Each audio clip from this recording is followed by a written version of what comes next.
하나님 아버지여, 돌아보면 감사뿐이지요. 또 여전히 감사를 기대합니다. 우리의 삶의 자리들마다 풍성한 은혜 여전히 기대하고 소망하오니 하나님, 이 시간에 우리들의 목마름에 감사로 채워지게 해주시고, 또 어려움도 감사로 지나가게 해주시고, 기다림도 감사로 넘쳐나는 이 시간 되게 하여 주옵소서. 예수님의 이름으로 기도드리옵나이다. 아멘. 네, 준비한 영상 한번 보시겠습니다.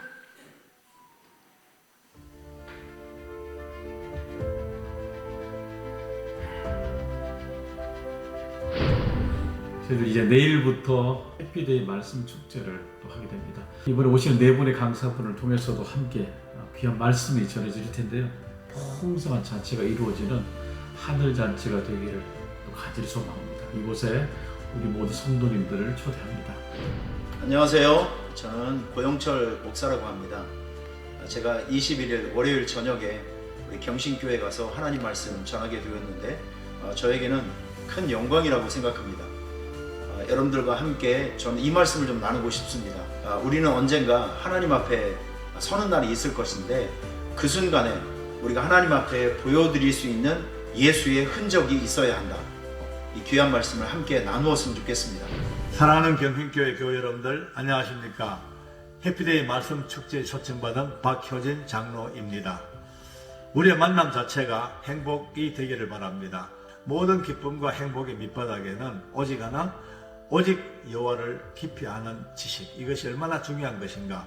모든 것이 어우러지는 복된 날 되기를 바랍니다. 기대하면서 만나겠습니다. 감사합니다.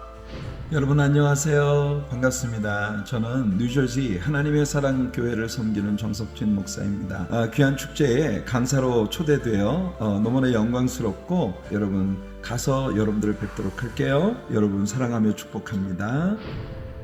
안녕하세요. 홍인석 목사입니다. 멀리 미국에서 인사드립니다. 반갑습니다. 해피데이 말씀 축제를 통해서 하나님이 예비하신 은혜를 사모합니다. 기대합니다.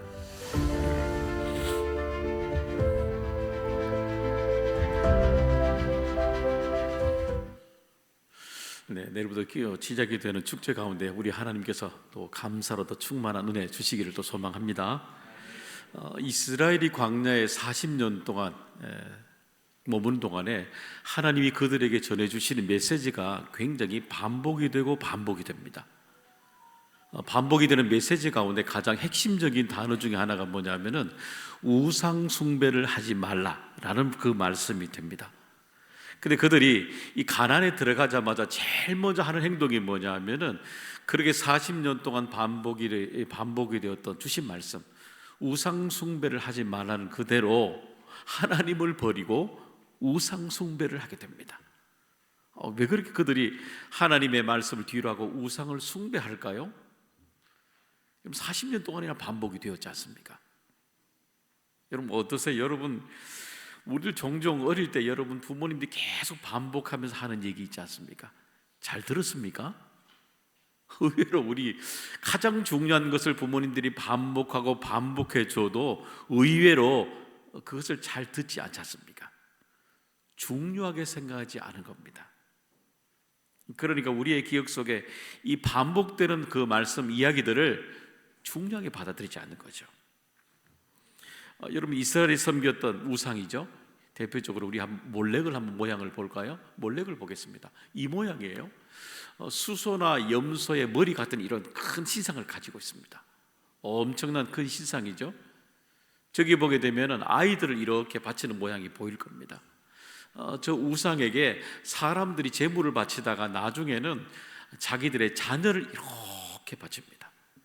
첫 제물이잖아요. 여기 기억납니까? 이단들이 가져가는 첫 제물 있잖아요. 쭉 올려드리는 거죠. 나중에는 결국엔 자기 자신도 드리게 되는 것이 바로 우상의 모습들입니다. 여러분, 이 모습 보면서 우상에게 드리는 이 행동이 이해가 됩니까? 아이들까지 산채로 다 불태워 바치는 이 모습이 여러분 이해가 됩니까? 전혀 이해가 되지 않을 겁니다. 이것은 오늘 본문에 나오는 호세아가 가지고 있는 본문의 고민입니다. 왜 수많은 사람들이 하나님이 은혜를 주신다고 말씀하시는 하나님을 버리고 우리가 보기에 이렇게 이해되지 않는 우상에게 자기 아이들과 바치는 이 우상에 바치는 사람들의 태도가 도저히 이해되지 않는 겁니다. 이게 호세아 선지자의 고민입니다. 지금 이 시대에 우리들의 고민입니다.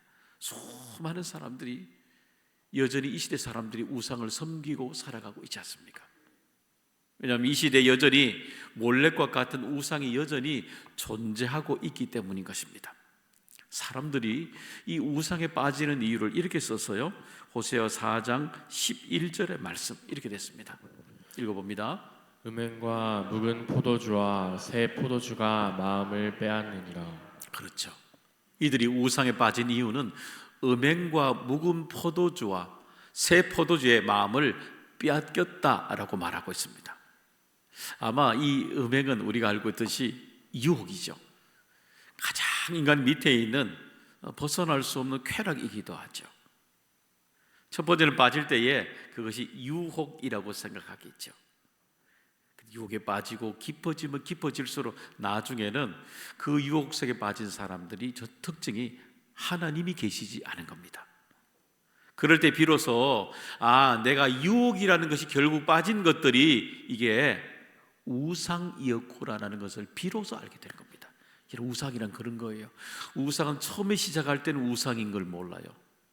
나중에 유혹에 빠지고 다 내 모든 것이 다 드러나고 하나님을 떠나서 모든 것이 다 빠지고 난 뒤에 내가 유혹당한 이것이 바로 결국에는 우상이었구나라는 것을 알게 되는 겁니다. 여러분, 우리 안에 뭔가 소유하고 간절히 소유하고자 하는 본능이 있잖아요. 우리 인간에게 욕망이 있는 한 끊임없이 우리에게는 이 몰렉, 이 우상이 존재하게 되는 것입니다. 여러분 어떠세요? 혹시 여기에 몰렉 우상처럼 이스라엘 백성들이 몰렉에게 이 쾌락에 우상에게 마음을 빼앗긴 것처럼 혹시 여러분 마음을 어디에 빼앗기고 살고 있는 것 보이십니까? 내가 어떤 곳에 마음을 빼앗기고 살아가는가? 한번 질문해 봐야 되지 않겠어요? 우리가 살아가면서 혹시 내가 빠져있는 그곳이, 내가 마음이 빠져있는 그것이 빼앗긴 것이 우상은 아닐까?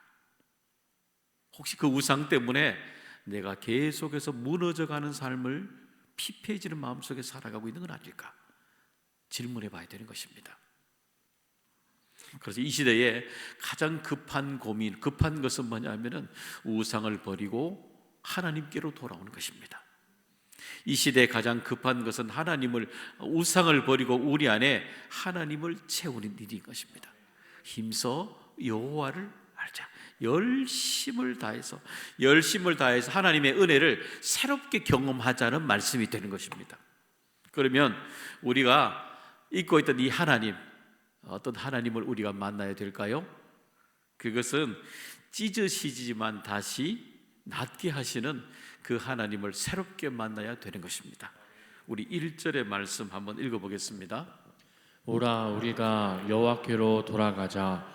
여호와께서 우리를 찢으셨으나 도로 낫게 하실 것이요 우리를 지쳤으나 싸매어 주실 것임이라. 그렇죠. 찢으신다 이 말은 뭐냐면은 우리 안에 들어있는 수많은 죄악들을 다 찢어버리신다는 얘기입니다. 여러분 그 김경일 아주대학교 심리학교 교수죠. 이분이 종종 TV에도 또 칼럼에도 많이 나오는데 트렌드 톡톡이라는 프로그램이 있습니다. 거기에 나와서 글을 하나 이렇게 남겼는데 거기 보면 현대인들이 가지고 있는 중독에 대해서 이야기하고 있습니다. 그럼 어떻습니까? 여러분 자신을 질문할 때 여러분 중독 환자로 생각하십니까? 여러분 중독 되셨어요? 설마 목사님 제가요 중독은 아닙니다. 다 이렇게 하실 겁니다. 한번 볼까요? 여러분 어디 갈 때 온종일 우리 휴대폰 보지 않습니까? 집에서 온종일 여러분 TV 보지 않습니까? 온종일 있으면 SNS, 유튜브에 여러분 계속 그 유명한 짤방 보고 있지 않습니까? 계속 보고 있잖아요. 이 김영일 교수가 그런 얘기예요. 현대인들에게 가장 큰 특징은 뭐냐면 모든 사람들에게 중독이 되어 있다는 겁니다. 그래서 중독이라 부르면 모든 사람들이 다 중독된 채로 살아가고 있기 때문에 자기가 중독이 되지 않고 있다라고 생각하는 겁니다. 여러분, 이 시대에 가장 큰 중독이 뭘까요? 가장 큰 중독은 뭘까요? 그건 바로 여러분 죄의 중독인 것입니다. 죄의 중독은 얼마나 무서운지 몰라요. 로마서 6장 23절에 우리에게 이 중독을 이렇게 분명히 가르쳐주고 있잖아요. 읽어보겠습니다. 죄의 삭은 사망이요 하나님의 은사는 그리스도 예수 우리 주 안에 있는 영생이니라. 그렇죠. 그렇기 때문에 죄의 끝은 마지막에 사망의 죽음으로 끝이 난다는 겁니다. 그렇기 때문에 하나님께서 우리에게 만나실 때 우리 안에 있는 죄의 모든 것들을 찢으셔야만 되는 겁니다. 우리들의 인생이 사망으로 가도록 내버려 두시는 분이 아니시기 때문입니다. 그러면 하나님이 우리 죄를 찢으시는 이 중독에서 어떻게 우리가 벗어날 수 있을까요? 그것은 죄를 찢으시지만 오히려 그 뒤에 낫게 하시는 하나님을 만나야 되는 것입니다. 여러분, 우리나라에 이번에 큰 경사가 있었잖아요. 노벨 문학상이 우리나라에 있었잖아요. 그죠? 한강이라는 시라는 한강씨죠. 이름이 한 외자인데 강씨인데 그분이 이제 노벨 문학상을 받았습니다. 근데 그분이 이제 노벨 문학상 받은 것 얼마나 노벨 평화상 우리 김대중 대통령 다음에 이제 두 번째 이게 되는 거죠. 근데 그가 이제 받은 내용들을 보면서 TV 보니까 이런 얘기가 나와요. 노벨 문학상을 받을 수 있었던 이유, 물론 기본적으로 그분이 가지고 있는 어휘력이죠. 너무너무 뛰어난 거 맞죠. 두 번째는 뭐냐면은 좋은 인생의 번역가를 만났다는 겁니다. 여러분, 우리나라가 세계 모든 사람들이 읽으려면은 가장 기본이 뭐냐면 영어로 번역이 돼야 됩니다. 아니면 유럽권에는 독어하고 프랑스어를 많이 씁니다. 그 언어로 번역이 잘 돼야 되는 겁니다. 그래야만이 세계 다수에 있는 수많은 사람들이 우리나라 이 소설책을 읽을 수 있게 되는 거죠. 그러니까 보니까 그 번역하는 사람들의 번역이 참 중요한 겁니다. 근데 이번에 보니까 TV 나온 거 보니까 이 한강시의 그 소설책을 번역했던 사람들이 참 좋으시더라고요. 예를 들어서 우리나라에 외래어를 쓰는 것들을 하나도 섞지 않았어요. 우리나라의 순수 언어들을 그대로 옮겨가지고 그 사람들이 읽을 수 있도록 제대로 번역을 충실하게 해낸 겁니다. 우리나라 사람들이 가지고 있는 감정적인 표현들을 최대한 절제를 그대로 표현해내면서요 언어들로 그대로 번역을 해냈다는 겁니다. 감사한 일이죠. 어떠세요? 여러분이 살아온 인생, 여러분은 어떻게 번역하고 계세요? 지금 여러분의 인생, 살아온 인생, 여러분 어떻게 살아오신 것 같으세요? 한번 여러분이 여러분 자신을 지금 here and now 아닙니까? 여러분 살아온 인생을 여러분이 지금 내가 어떻게 살아왔다고 여러분 이해가실 것 같습니까? 아마 우리 속에 여러 가지 우리 속에 불만족이 많이 있겠죠. 답답함도 있겠죠. 근데 우리 인생의 가장 바른 해석은 하나님을 만날 때 가장 온전한 해석을 해주시는 겁니다.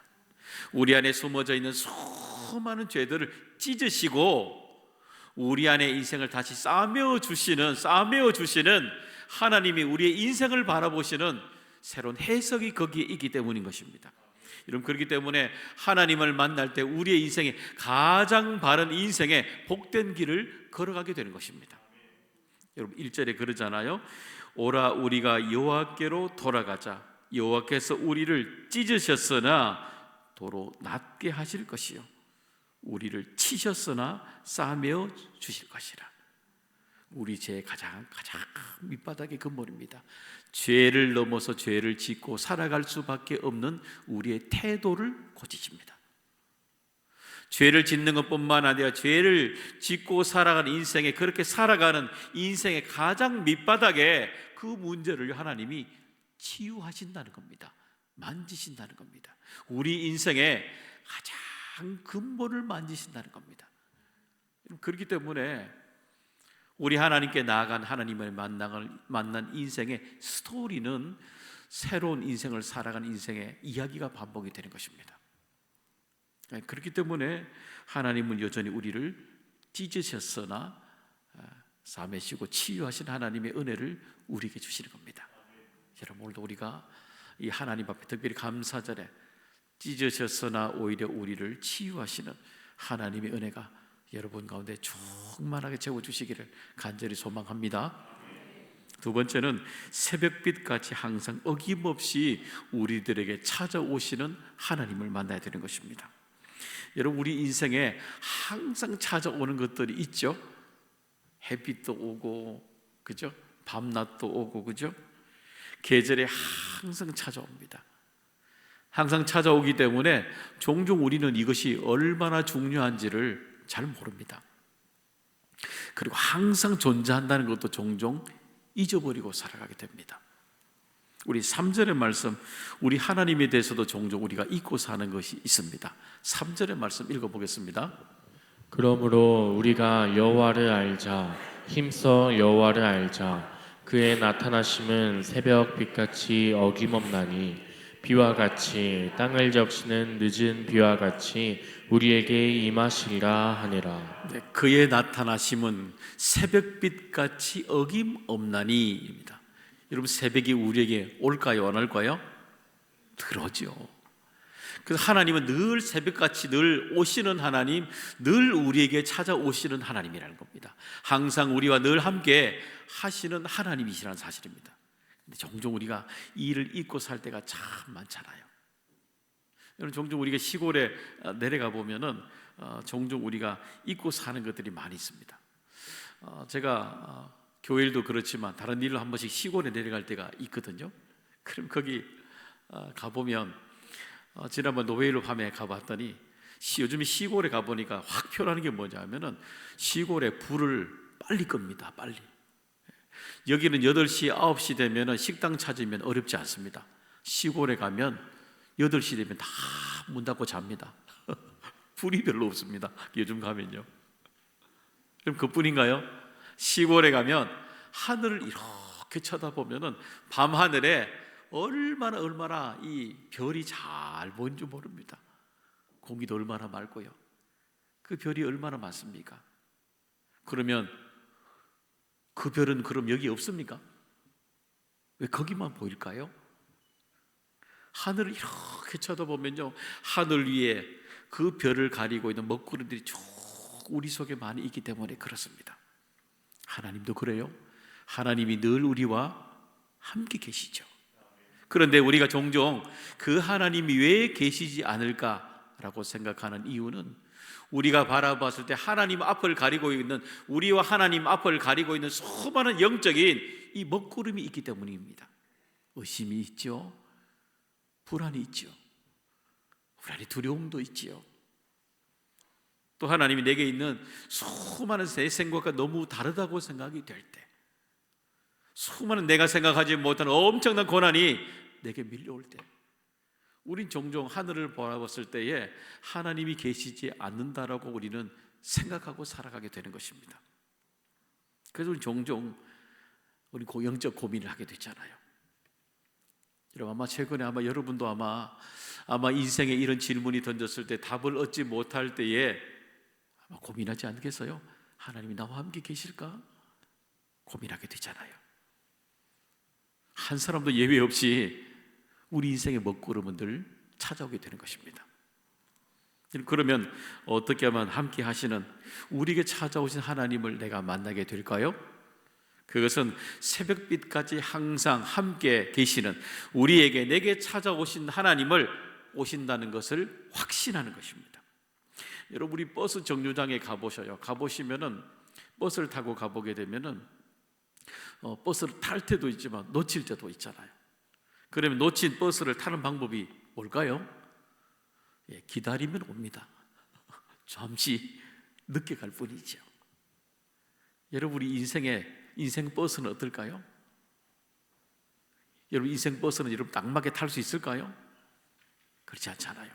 예전에는 내가 꼭 맞다고 생각했던 것들이 제가 예전에 10년 전에 담임을 시작할 때보다도 지나고 나니까요, 꼭 그렇게 하지 않아도 되겠다라고 생각하는 것들이 참 많이 있습니다. 이것들이 예전에 정말 빠르게 안 하면 안 될 것 같은 강박들이 내 인생에 막 몰려와요. 근데 지나고 보니까 꼭 그렇게만 하지 않아도 되는 것들이 오히려 많은 거예요. 여러분, 인생의 버스 가운데 우리 인생의 기준으로 바라보게 되면은 항상 놓치면 불안하지요. 놓치면 없는 것 같잖아요. 소유하지 못하는 불안들이 되게 많지요. 그러나 우리 인생을 붙잡아 주시는 하나님을, 우리 인생의 전체를 보게 되면은 우리 인생은 우리가 알 수 없듯이 우리 인생의 모든 시간은 하나님을, 인생을 붙들어야만이, 하나님이 우리를 붙들어 주셔야만이, 도리어 우리가 하나님을 붙들어야만이 우리 인생이 가장 항상 일정하게 비추시는 하나님의 은총을 받고 살아가게 되는 것입니다. 하나님이 이렇게 말씀하시잖아요. 3절의 말씀 한 번 더 읽어보겠습니다. 그러므로 우리가 여호와를 알자. 힘써 여호와를 알자. 그의 나타나심은 새벽 빛같이 어김없나니 비와 같이 땅을 적시는 늦은 비와 같이 우리에게 임하시리라 하네라. 그렇죠. 본문 한 번 더 볼까요? 하나님이 우리에게 오실 때에 항상 일정하게 우리에게 찾아오셔요. 저와 여러분 모두에게 다 하나님은 찾아오셔요. 그때 어떻게 치냐면 땅입니다. 내 삶에 있는 이 땅을 하나님이 늦은 비와 같이, 그죠? 이른 비와 같이, 늦은 비와 같이 우리에게 하나님이 역사하시게 되는 것입니다. 어떤 분들에게는 아마 이른 비로 주시기도 하겠죠. 어떤 사람들에게 늦은 비로 아마 채워주시는 때가 있을 겁니다. 여러분, 하나님이 우리 인생을 반드시 내가 머물고 있는 땅입니다. 가족, 내 터, 삶의 자리들마다 오늘도 하나님이 우리의 생각에 좀 늦은 비라고 생각하는 그때에도 하나님은 정확하게 우리의 땅을 적셔 주신다는 겁니다. 하나님이 우리 인생에 가장 합당한 그때에 우리의 인생을 적셔 주시는 은혜 있다는 사실, 이 사실을 꼭 확신하시기를 바랍니다. 그때 하나님이 놀랍도록 여러분의 삶의 자리에 적시는 놀라운 은혜를 우리에게 주실 줄로 믿습니다. 세 번째는 하나님이 인애를 우리들에게 베풀어 주시는 하나님이라는 것을 내가 믿는 것입니다. 여러분, 인애라는 단어는 다른 말로 은혜라는 단어입니다. 그러니까 하나님이 우리에게 보여주시는 가장 분명히 하나님이 어떤 분이라고 보여주시는 속성이 뭐냐면은 인애, 그 다음에 은혜, 헤세드라 말하는 은혜라는 단어입니다. 이 은혜라는 단어는 하나님이 우리를 대하시는 태도가 뭐냐면은 헤세드, 인애, 은혜라고 이야기하게 됩니다. 하나님이 우리를 이렇게 대하지 아니하시면 정말 우리가 살아갈 수 없습니다. 우리가 가장 온전하다고 말하는 노아가 어떤 모습인지 한번 볼까요? 노아 6장, 창세기 6장 9절도 보겠습니다. 이것이 노아의 족보니라. 노아는 의인이요 당대의 완전한 자라. 그는 하나님과 동행하였으며. 여러분, 그러면 노아가 여러분 허물이 없을까요? 허물이 많았잖아요. 그죠? 하나님의 은혜가 여전히 필요하지요. 이보다 더 온전하게 적어놓은 우리 욥도 한번 볼까요? 욥에 한번 이야기 한번 보겠습니다. 우스 땅에 욥이라 불리는 사람이 있었는데 그 사람은 온전하고 정직하여 하나님을 경외하며 악에서 떠난 자더라. 그렇죠. 욥은 더하죠. 온전하고 또 정직하고 하나님도 경외하고 악에서 떠난 사람이라고. 어쩌면 노아처보다 더 중요 포인트가 많이 있잖아요. 그러면 욥은 여러분 허물이 없던가요? 많지요. 너무 많죠, 여러분. 그럼 하나님이 왜 이렇게 우리가 보기에 의인이라 말하고 완전한 자라 말하고 악에서 떠난 사람이라고 왜 이렇게 성경은 허물이 그렇게 많잖아요. 그런데 왜 이렇게 이 성경은 우리에게 이렇게 기록이 되어 있을까요?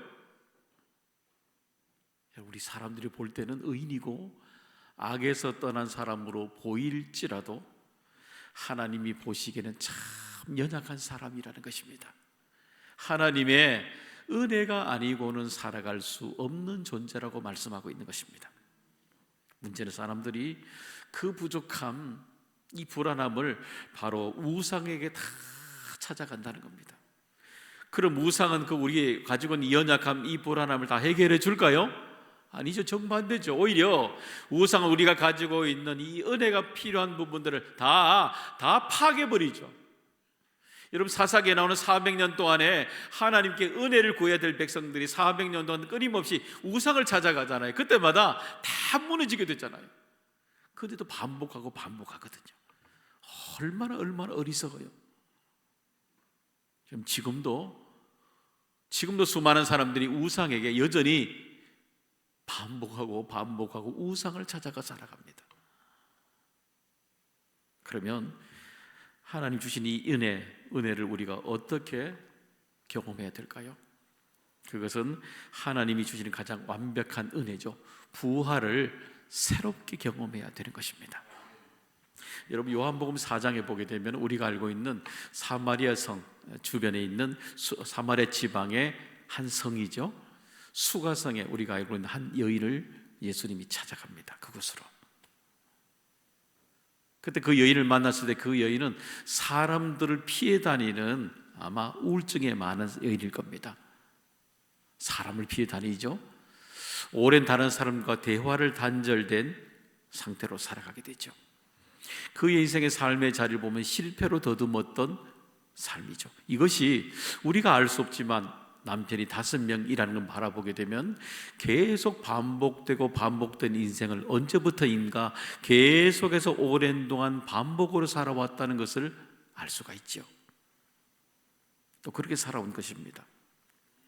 여러분, 그래서 우리는 수가성의 반복된 인생의 여정을 보면서 간혹 그 수가성의 여인이 우리들이 아닐까라고 질문합니다.